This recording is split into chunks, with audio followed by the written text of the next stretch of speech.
They're the fastest metal cars you've ever seen. Mattel's new Hot Wheels.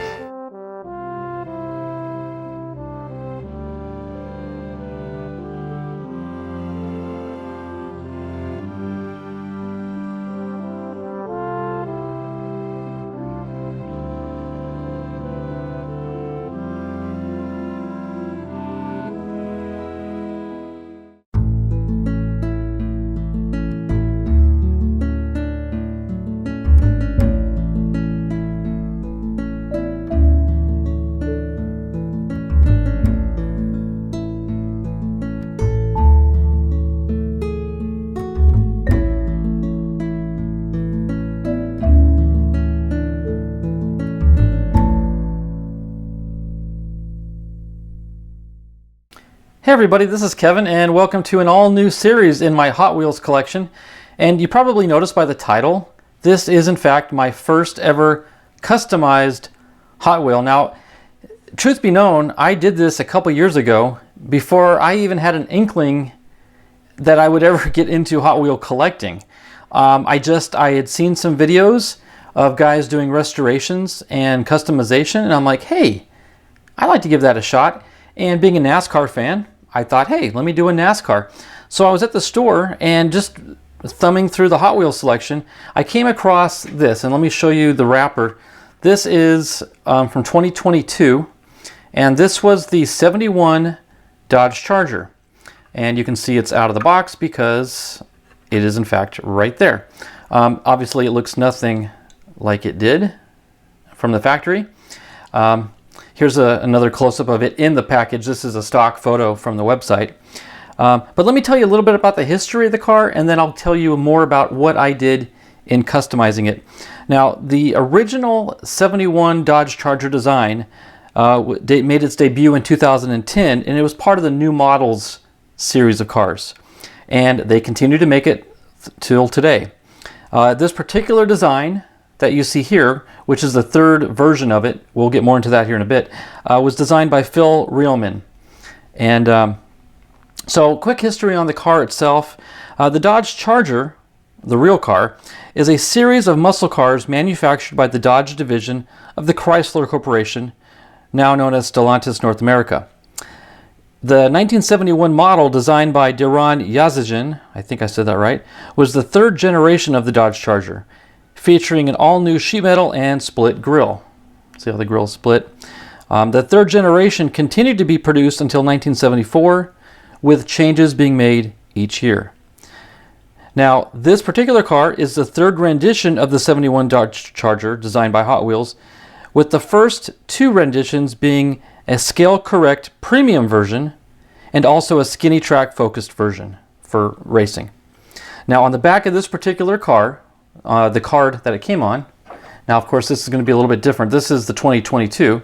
It says colorful, art-inspired vehicles ready to paint the town because of that wild, snazzy paint job.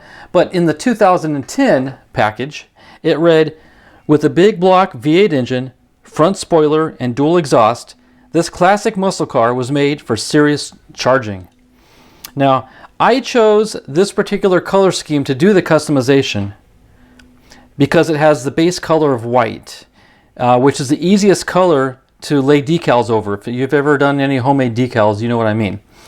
Now, I found pictures of Buddy Baker's number 11 car, which happened to be a 1971 Dodge Charger, his NASCAR, and I felt that this would be a perfect choice to try to replicate. In time, I'll tell you, those red wheels don't really work for me, but that's what came with the car out of the factory. Instead of painting the wheels and doing a shoddy looking job, in due time I will swap these out once I get a car with some black wheels. But let me tell you a little bit about this car itself. So the original car with that crazy color scheme had to be stripped off. And because I've already done the restoration, I can't exactly show you the restoration being done, but I can talk you through it.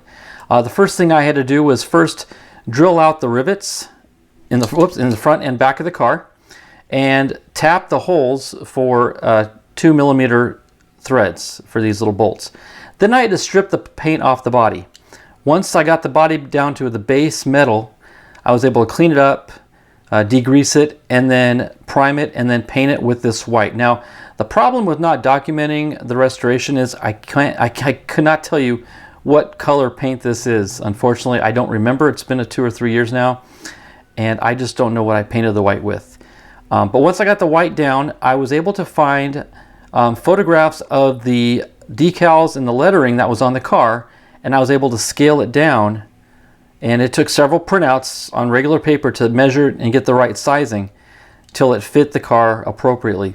Then I simply printed them out on water slide decal paper and lay them down, and they look pretty darn good if you ask me.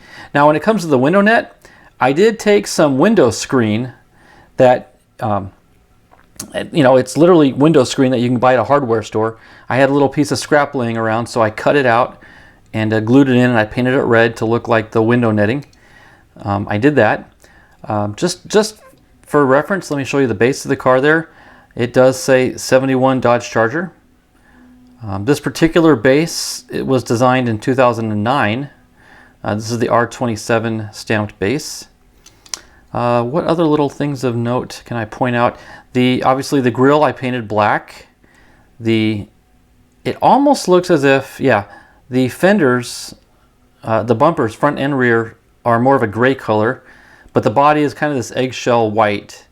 And once I get a set of wheels that are more appropriate, I'm going to remove these screws, remove the axles, replace them with new wheels, and then screw it back together. But that's all. I just wanted to share this with you. The real race car did not have blue tinted windows, so this is not a 100% accurate scale looking car, but for your first customization, I'm pretty pleased with it. I did do a little work on the instrument panel.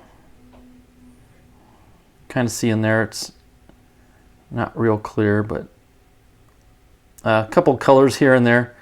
But yeah, all in all, I'm pretty pleased with it. It looks really cool, and from 2 feet away, it's absolutely perfect, like a lot of things. But once you get up close, you can see the imperfections. But anyway, I just wanted to show this and share it with you. I do have one other restoration that I will show in a future video of another customization I did for a NASCAR type vehicle. And then in the future, I will start actually showing custom videos of the process itself. So, but because this was my first one, I didn't really know what I was doing. It wasn't really appropriate to film. But anyway, just thought I'd share that with you. Hope you like it. Leave a comment what you think. And yeah, I look forward to making a lot more Hot Wheels videos in the future, so stay tuned for them. Until then, everybody, God bless, and we'll see you in the next one.